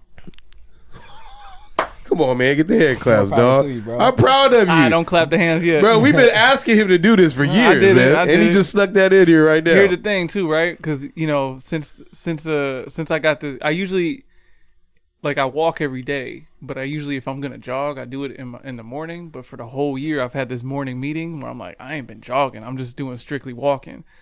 And walking and jogging is 2 different muscle sets. Yeah. And so yesterday morning, I was like, man, I ain't jogged in a minute. You got good shoes? Nah, I never. You need to though. But I'm gonna get them. But what I'm saying is, I'm like, all right, well, if I'm gonna start training for it, I'll start doing like 4 miles here for a couple of days, and I'll up it to 5, and I'll get to the 13. Shouldn't be a problem. And then they're like, oh, well, can you still run a mile? I can run a mile in my sleep, no matter what shape I'm in. I can run a mile. And I thought the same thing about a 5K, right? So Yeah. yesterday I was like, I'm gonna do a 5K. I did it, and I did it on poor sleep. I didn't stretch like I was 12 years old Yesterday. How you feel today? And I overate the night before, but I was like, oh, like the muscles were like, oh shit, those have been neglected. How the fuck am I gonna big ass sandwich on the plate? I told you, bro, eat about 9 of them a week, man. And I told him like, damn, man, I really gotta train a little more than I thought, because I can't do a 5K, have my thighs feeling like this, even though I'm not tired. Like to go from a 5K to 13, that's gonna be like a little mission. Not even a little. It's Because a big deal. I can walk a marathon and not feel it. Right. Yes. Yeah. Like straight. Because my whole thing is I'm not one of those people, and that's why I try to tell my kids, like, it's okay to slow down. The key is just never stop. Don't ever stop moving. And the first step of that is, all right, if you're running and then you got to walk, don't stop. See, that's and a rest. life lesson right there. You get your rest while you're walking. Yeah. Me, I don't even want to walk. My goal is to, like, I don't care about the time as long as I don't stop jogging the whole time, because I don't feel like walking. Right. Because I'm trying to get the fuck out of there. I'm not just over here running just to run. Right. So yeah, come holler at me in January. You have to do it. Oh yeah, you gotta hit it like 3 to 4 times a week to get That's where I don't you got need time to jog. Well, let me not say that, because I can easily jog at lunch too, but it should be for an hour too. How long you think it'll take you to do the half marathon? 2 hours, a little bit of change. Yeah, you could probably do once do a little training session at lunchtime, and another I one. signed up because afternoon. when you sign up for it, they try to tell you what's your mile time so they can place you, because there's be like 1,000 people. They don't want you fucking 20-minute mile starting in the front where everyone's like, yo, get the fuck out the way. Right. So I signed up in the, I think, 10 to 12 minute mile, which is fair, I think, for that many miles, because my mile time's usually in the 7s and 8s. You gotta account for the fall off. Yeah, the fall off now. I'm like The fall off. Yeah, but the fall off for 13. That's what I'm like. Yeah, I ain't doing no 7 and 8 for that long. Great shape then, running 7-minute miles. Yeah. No. The mile I ran yesterday was probably like closer to 9. That's still But that's pretty also good 'cause I was though. gonna- yeah. I'm not. That's pure. Like I was doing 8:30 in middle school, so I probably had like My fastest 10 minutes. My now. fastest mile is 6:59. Yeah, I ain't doing that. I left. But that that's up to because I y'all. knew I was only running one. I felt good at my size to be number 8 when I came in elementary school. I used to be all about running, bro, until I developed these. I don't want to say developed, these heart conditions came out of nowhere. I once ran a 5:49 mile. Yeah, see, I couldn't get there. Once I broke that 7, even though it was 6:59, I was like, I did it.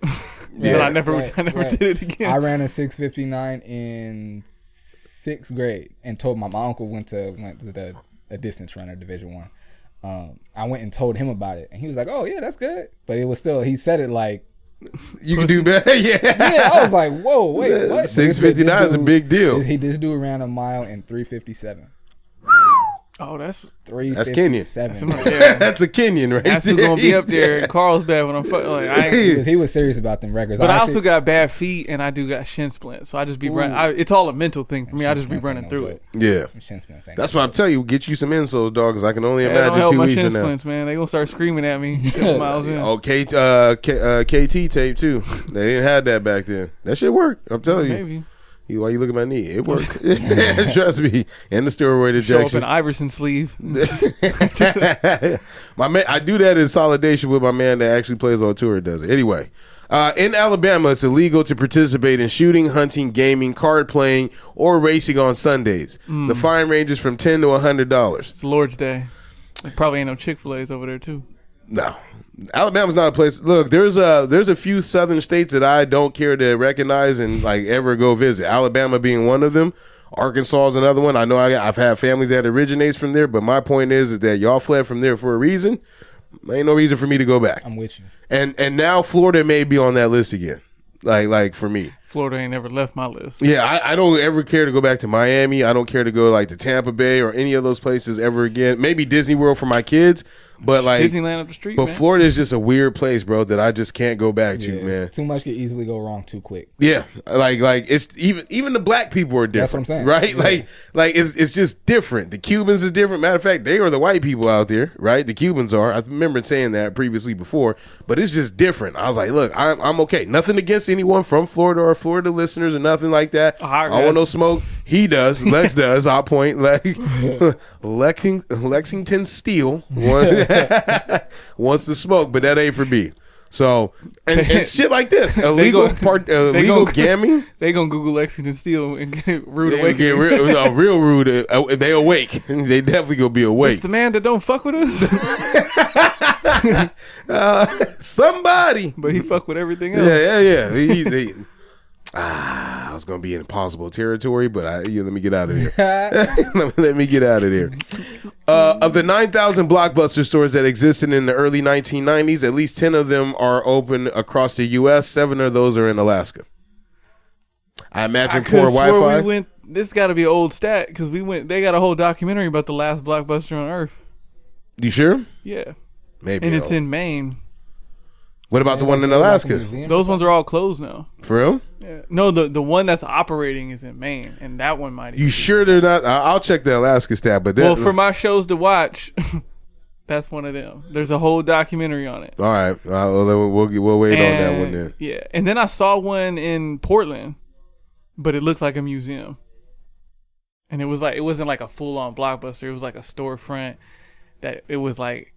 Not that big, but I was like, I see hella VHS in there, so there's something. There's a 90s themed speakeasy here in San Diego that's like set up like a Blockbuster. Where? It's downtown. It's in Park, like during the week.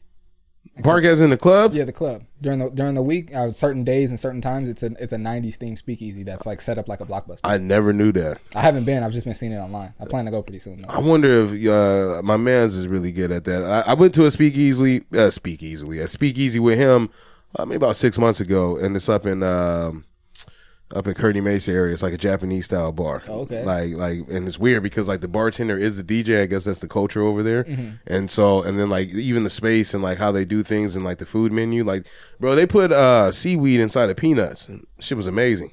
Wow. Yeah, I'm not a weird food guy, right? Mm-hmm. So that I would consider that a very weird food for me to eat. How do you think ice cream's made? Explain. Seaweed is an ice cream. Didn't know that. Snap fact. Yeah, that's a fact. Only documentary guy would know. You know, you've been watching that shit on the plant. Sure. No, I think I got that from a popsicle stick when Did I was you? like 12. I'm looking now. I'm really gonna check it up now. You get that shit for the pop. Well, you get on me with the Blockbuster. So in my hand class, we're getting in shows to watch. Everybody getting their bag. There was a one that I just recently watched. I'm glad I wrote the name down. Shows to watch. Mike, what you watching right now that you feel like people haven't been watching that's underrated or something that you know we didn't shadow as a society? They're both on break right now, but Abbott Elementary and The Wonder Years. What's The Wonder Years? The new joint. The new Wonder Years, yeah. Do you remember The Wonder Years like from like the 90s or whatever? I remember the name of it, but I don't know what it entails. I watched it back in the day. It was basically like a white family growing up in, I think it's Alabama, during the I believe it's the 60s. Oh. And so this is a black family in the same town. They set it up as a black family in that same time living across town.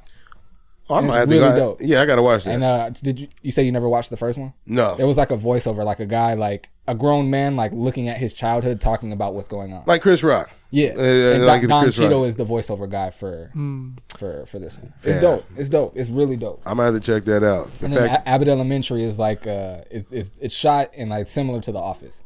Like I remember that because he's brought that one up. You like, watch Abbott Elementary, right? Yeah, I'm hella behind. I only saw the first season. How many seasons are there now? There's 2 seasons. Oh, but they do hella episodes. Oh, and I watched Survivor. I'm a big Survivor. Oh, he fan. giving it all up. Yeah, that's good. He's like, hey, I ain't gonna be here next week with y'all. Let me get all my shit out. I ain't mad at him. I hadn't really been watching much TV, but both of those shows got me watching TV. Yeah, like my consumption now is gonna go down with sports on TV and shit. I mean, I'm supposed to be watching the Charger game with them being 0-2. I'm not like gonna change up our times or nothing for that. But yeah, man, I haven't had a lot of time. I get what you're saying. You know, even him. Like when I was a kid, my dad would play PlayStation with me, but I remember now, like it was on Fridays and Saturdays. Like my dad was always moving and shit. So now, you know, like my son starts playing. I'm like, oh, I can't get on with you, big dog. There's something that I got to catch up here or do something here. Mm-hmm. You know, I'll see you at practice. We'll work on that. That's our time together. Mm-hmm. But I mean, I don't want to start the culture of him thinking that all his dad does is sit down and watch TV in the first place, or even his real dad. See, bro, you got me thinking about something now. I saw something the other day that had me really looking at myself. As like looking at my parenting and judging myself as a dad. I saw something that said like you wanna limit how many times you tell your kid oh, not right now, or in a minute, or give me a minute. Right. Because especially when they're young, my kids are 3 and 7, like I said, so they start to. You tell them that, like, over time, they start to understand that whatever dad has going on is more important than whatever I'm doing or whatever I want to show them. Yeah, that's real. Like, dang, it had me thinking about that because I'm always on the computer editing my son. Be like, check this out. Like, hold on, give me a minute. And I know I've at least for a year. That's hard to be mindful of that when they constantly like look at this, look at this, look at that. And it be about nothing. Because I be I love my kids. Sometimes that should be about nothing. Dad, look. Because the whole thing is it's the train. It's always about that. It's the like best they call your name for a minute straight to do this. Like, look at this. You be like, so now I've like when I come home, I'm with them for the time, them 2 hours that I'm with them, and I tell them like, look, after this, I'm gonna be on the computer and I can't talk. Right. So I make it where like if you come and bother me, you already know that I'm not gonna talk. Like you have the opportunity. The best case scenario I got in that situation when I'd be like, hey, just be patient, just real quick, and I'll do that. And most of the time that don't work. It's just like, look at it. I'm like, you're not really being patient, are you? Mm-hmm. And then so the best case scenario is he'll listen and he won't say my name. He won't bother me. But then instead of asking me again, he'll go, hey, Dad, I'm waiting. I'm being patient, right? It's like, not really, because you're still talking to me. You're still doing this. Oh, man. He found a way to get his shit off, man. Yeah. I'm waiting right now, right? Patiently. Hey, Dad, look, guess what? I'm being patient right now. You got that's a New York attitude. Yeah. He's East Coast Poppy right there. I've been watching The Changeling on Apple TV with Lakeith Stanfield on it, and it's actually not a type of show that I would watch, but because of him and the way he acts, right? I don't know, like he plays a weird dude really well. He's not really playing all the time. You think he really like that? Hell yeah. No, I don't know him like that. I just know him as he is in the shows. Guy. Yeah. I'm a fan. Yeah, I love it. It's very interesting. I mean, I put him in the same little class of people of Donald Glover and shit. Like he's an odd dude too, in my opinion. So, but it's enjoyable to watch. So it's like it's about this guy. He meets this girl. It's got fairies and stuff like that in there, and I guess fairies steal babies and stuff. So they get married. He finds out that his wife is wild, and they don't even tell you. I don't even know the premise 100%. They talk a little bit about postpartum depression and stuff like that. And I think like the movie, the show is a theme of that, but I don't know yet. That's how artistic it is as a horror film. So. Or as a mystery or whatever they may be. Child trafficking? Not well, because like there's mystical lands and shit. Like I don't know how else to explain it, but it's not corny in that way. Mm-hmm. You know what I mean? It's shot like to me like from like an Atlanta serious perspective, just no jokes. Like that's the way like the camera angles and shit like that is shot and how the characters are. So and he's the director of it, so that's been one of his bigger projects that he's worked on besides Get Out. You know what I mean? So like he has that culture of film style shot with him. So yeah, Blockbuster Poppy. I watched a documentary series called Killer Sally. Oh, it's a little older now, and obviously I watched it a while ago, but I didn't get it. Guy, huh? Yeah, I just be going through some shit. Just all right, that seems like I can get with it. I ain't got a whole. What is the Killer Sally about? Killer Sally's about this a bodybuilder couple. She killed her husband, and one episode it looks like she was tripping. One episode is like, oh, you probably should have did that shit, and then it's kind of like, oh, who do you really believe? And the kids don't fuck with her though, right? No, yeah, because she in jail. She's over here trying to give it up, like, let me tell my story, and then you hear it, you're like, oh yeah, why are you in jail? Then the next episode, oh yeah, throw that bitch under the jail. And then the kids be like, yeah, we don't really talk to her shit. That's what affirmed it, because I remember watching that a few years back or a year back. I was like, yo, if your kids don't rock with you, because usually they're the ones that roll with you, they know some shit. Yeah, and there's domestic violence themes and stuff like that, so it does get kind of touchy. Like, well, shit, I mean, she is a victim, she defending herself. But then another episode looked like she was playing offense.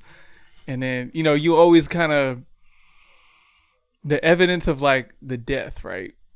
Like, okay, it's one thing to defend yourself. But if you stab this motherfucker 48 times... Yeah, there's some I'm going to start to think... you was just waiting for a reason. That's facts. That's real shit, man. Oh, man. All right, hit my head class. We'll do one more and we out of here. One more seg. Oh, yeah, we right on our little time, buddy.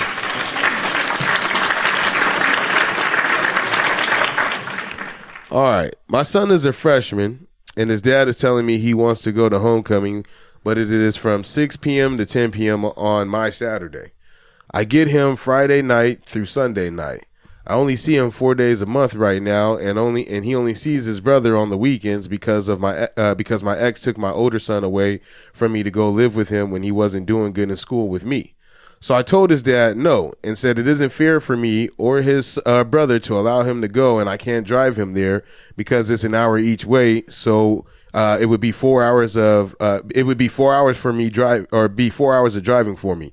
His dad said he would give up the Monday, but I'd still only get him from Sunday morning to Monday evening, which is less than my usual time. Well, my son is throwing a fit now, and his dad is telling me I don't put my kids first, but it's literally just a dance. I barely see my son. I barely see my son, and I already up a lot of time for his football practice. I think she meant I give up a lot of time. Yeah. So, what do y'all think about this? Nah, you gotta let your son go to the homecoming dance. Yeah, that's tough because let's say you don't let him go to the dance. That extra time you give with him, he's just gonna be pissed off at you. Yeah, it's not gonna be productive. I heard something about 3 weeks ago that kind of lends credence to this, and I agree with what you're saying. And this lady said, look, you only get 10 good years with your kids. She was like, you got 0 to maybe 10 or 11, and after that, life starts moving. The last thing she said in here was that she was giving up a lot of things for football practice. So that lets me know he's been going to practice. Monday through Saturday, he's doing something. He's got a little brother and stuff like that. I read another post from this lady. She has another child with another man now, too. So she stopped working and works part-time now. And so like money and like driving around and stuff like that, her time is limited because she has another family, right? Just some backstory that y'all didn't know previously before, because they've been killing her, right? I've been reading some of the comments, and everyone agrees this kid should go. But I think that what I wanted to key in on is like the behavior, right? And I feel like my experience is that as a man, and I told my wife this, and that's why I paused for a second, because she's been getting on me about how I've been giving it up. So I'm trying to find a way that I'm not trying to kill her about it, right?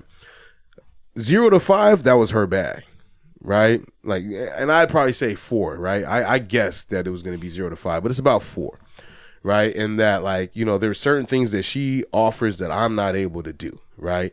Like getting to my real deep understanding bag, and like the celebratory and nice like trinkets and stuff. Like they love bedtime stories with mom, right? It ain't with dad, right? Dad, it's all the rough shit, right? Oh, we want to wrestle, jump on top of him. You know, you give me some advice. You know what I mean? You take care of all of like, we both work together hand in hand when the kids are sick. But my thing is that I think this lady is struggling with what I told my wife that would be like my time to shine. I was like, yo, 5 through whatever.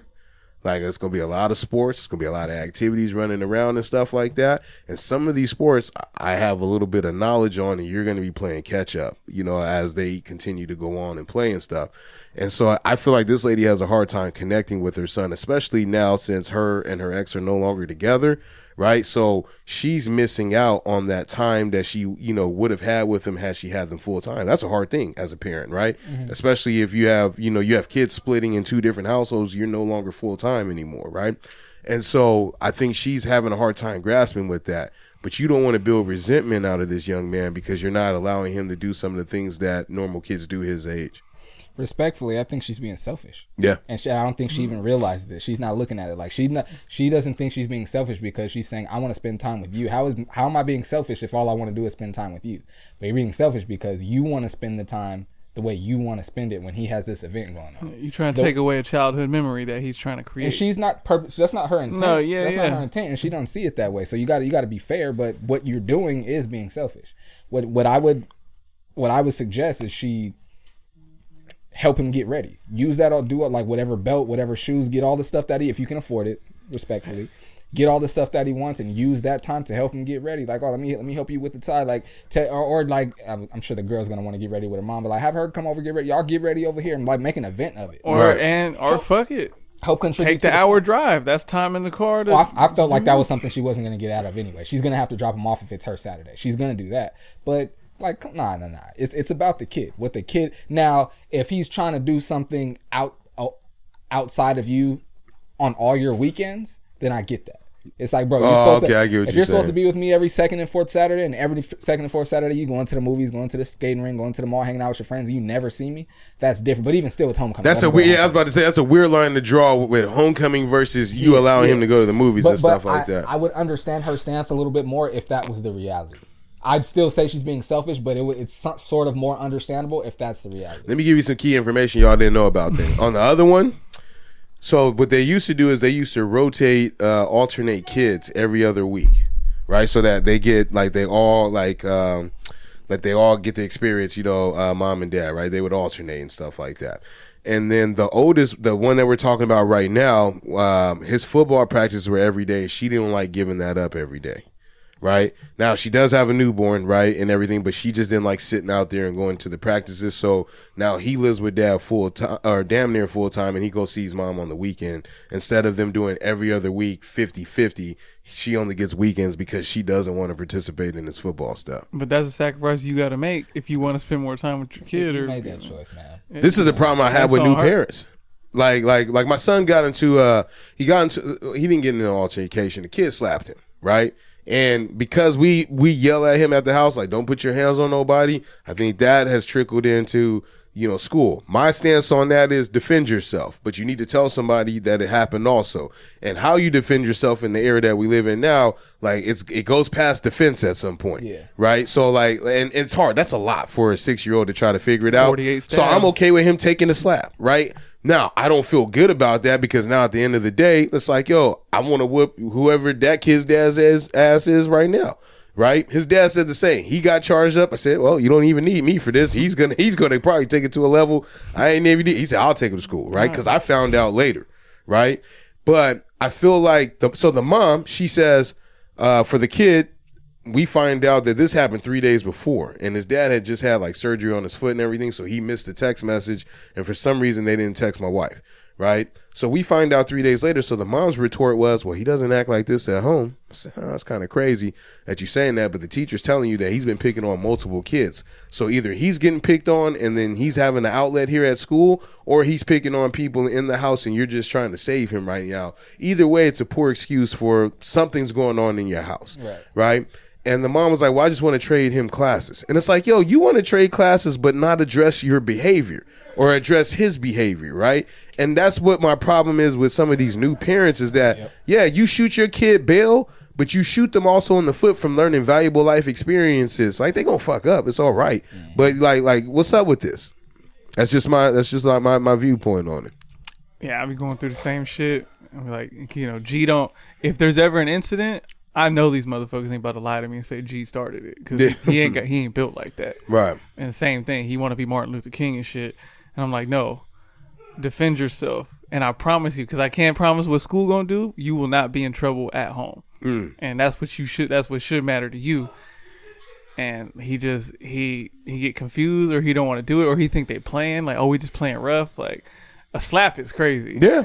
Like, gee, if you don't slap him back, I'm going to slap the fuck out of you when you get home. Right, I don't know if I can say that in 2023. It was a saying that we heard as kids, so let me make sure we get it out of the way. My mom used to tell me the same thing, too. Don't be letting them people put their hands on you, And that's the whole thing. I was like, listen, if you hit him one time, he going to mess with somebody else. And then one day he going to mess with the wrong one. And then he ain't gonna be doing shit else again. Because that's all these other kids just need an ass whooping. So they gonna test the wrong one, and then it's gonna be over. Even that, they don't like us saying that for some reason. Like, we getting soft as a society. I've been saying that, right? But for some reason, kids don't like that. I'm from an era like my mom be like, yo, I'll snatch somebody else's kid up if they keep messing with you, right? Now you face a lawsuit, which I'm afraid of, right? I don't want no lawsuit. Thanks. You know what I mean? And especially where you live at, you got people that can afford a lawsuit. Here, I feel like I can get away with it. He ain't taking much from me. I once read something that a lady, two boys were fighting. This dude saw his kid getting mopped up, and his son was on the floor. Other kid was over his son serving him. He came and grabbed the kid off, didn't hit him, didn't harm him, nothing. Picked him up like a baby, got him off his son. Like, discarded him a little. He didn't push him, but like discarded him. Yeah. It was appropriate for the situation. Right. And when it helped his son up, since somebody was filming the fight, showed the kid that he took off his son, showed it to the mom, and the mom pressed charges. You put your hands on my son. That's crazy. They took him to jail? No, I don't think he did any time. But it's the fact that Right. she did, like because put it's your an hands on my inconvenience. son. I don't want to go to court. Like- I don't want to do all that for this 6-minute shit right here. Now I gotta go get me an Sometimes that attorney. mama bear instinct be just a little irrational. It do. Most times. It do, and then they hate. Yeah. I want to make sure I get my bag the right way. And when I say they, I'm not talking about my wife, right? Because I feel like me and my wife, we have a really good understanding. I'm saying outside looking in, people get mad over that shit. Because I be telling her, I was like, yo, listen, G, he means well. He's a sweet boy. His heart's in the right place. But hey, let's call it spade a spade. That boy don't understand no personal space. So he might get in somebody's face. He don't mean nothing by it. He might get hit. And it's not something. It's something that you've talked to him about. So it's like he just got to continue to learn, but just not the hard way. You gonna learn. I don't. He like to choose the hard way a lot. Getting smacked is crazy, dog. All right, man. I ain't got nothing else for us. Anything else we need to get off? We had an hour and 45. We about 20 over what our natural is, but that's good. We had a good time, man. Had fun. Had some real conversations. For sure. So far removed from sports. I appreciate y'all. No problem, man. Mike, anything you want to get off or anything like that? We do 3 cheers, man. Hit my hand claps real quick, man. So 3 cheers, something to celebrate. Anything you want to plug? Tell the people where they can find you at again, too. Let us know. Yes, Michael Flix, MICHAEL period FLIX on Instagram. Flix Media Network on YouTube. Ain't Got It Yet podcast on Instagram as well. What else? I just did a really, really dope interview with Norman Powell. Shout out to Norman Won Powell. a championship with the Toronto Raptors, now plays for the Clippers. That was Lincoln? Yeah, graduated from Lincoln High School in 2011. Just interviewed him. That was really cool. I can't really say yet because it's not solidified, but I got a couple other NBA players coming up on the show pretty soon. Then I also have... he on his way. Awesome. Trying to, bro. Trying to. Those are the interviews you need right there. Those ones. Absolutely. And then I have another show. This wasn't going to be a podcast. It's going to be a show. I had a name for it, but doing my research, somebody else did not a show, but did other things with that name. But I got another show, like basically like people just sitting around sipping wine, talking and complaining about things. Oh, that's that what's drops. Like I said, I would give you the name, but I got to change it. I got to figure out a new name for it. That drops. I don't miss that staging party. The first episode will drop, I want to say, the second week of October. So second week of be October. on the lookout for that. Yep. All right, man. I appreciate y'all having me, man. This was a lot of fun, bro. Absolutely, man. Bro, I swear we've been trying to connect for like a year. I was just about to say, and it's been all my fault too. I think I done canceled maybe 2 or 3 Either way, times. I'd be like, yo, when you he can said come. where you was coming from, I wouldn't have came either. I was like, yo, we at 9:00 every Sunday, no matter what, bro. It's unless I would tell him and like we shut down. But other than that, like we try to be consistent at this time slot because I know I get it. Even the people that we would love to be on here have stuff going on. So it's like I'm gonna be consistent in my time so people can make time to show up with us. So I appreciate y'all, man. absolutely, man. Thank I you. appreciate you, brother, man. Absolutely appreciate you, man. All right, so let's.